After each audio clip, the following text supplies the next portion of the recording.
Hello and welcome all to the Canadian Art and Literature Corner. Today in NaNoWriMo, 19,893. It's good.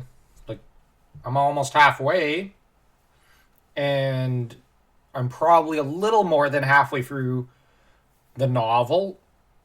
Probably. Like, the thing is with this book, I'm not entirely sure how long I want it to be, except for the fact that I don't really want it to be longer than 120 pages or so. The goal is to make a small novel, a short one, and to focus a bit more attention on, well, kind of the almost cultural aspect of the world itself.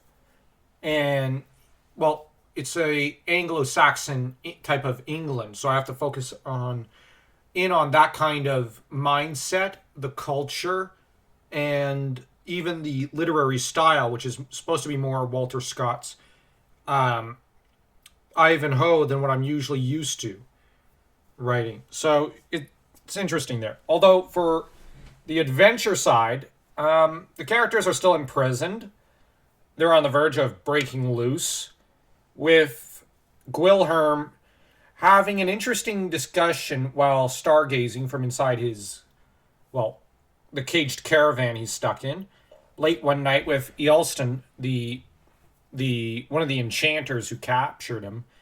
And Ealston ends up discussing certain bits of dragon history that Gwilherm kind of finds both distressing and at the same time fascinating, but he's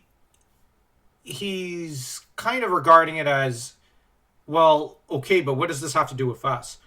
And Ealston tells him that it's got a lot to do with them because, you don't want dragons running afoul. And now Gwilherm has the practical outlook that, yes, we have a dragon running wild, but why would good dragons or something coming over to kill the evil dragons be a bad thing? I would get rid of the evil ones. And he also kind of has the attitude, well, yeah, but what's going to be lost in the process to an extent? That's the thing with war. There's always something lost in the process. And you've got two different outlooks on things. You have a noble huscarl to some extent, and you have a peasant of sorts, well, who's also a scholar. So you've got this almost monk versus noble outlook warring here, and they don't really get too worked up. They do get a little worked up, and they just bicker a little. The next day, though, Ealston wants to know what kind of songs and lore Gwilherm knows, because he kind of gave some of his own lore. He wants to learn some lore too.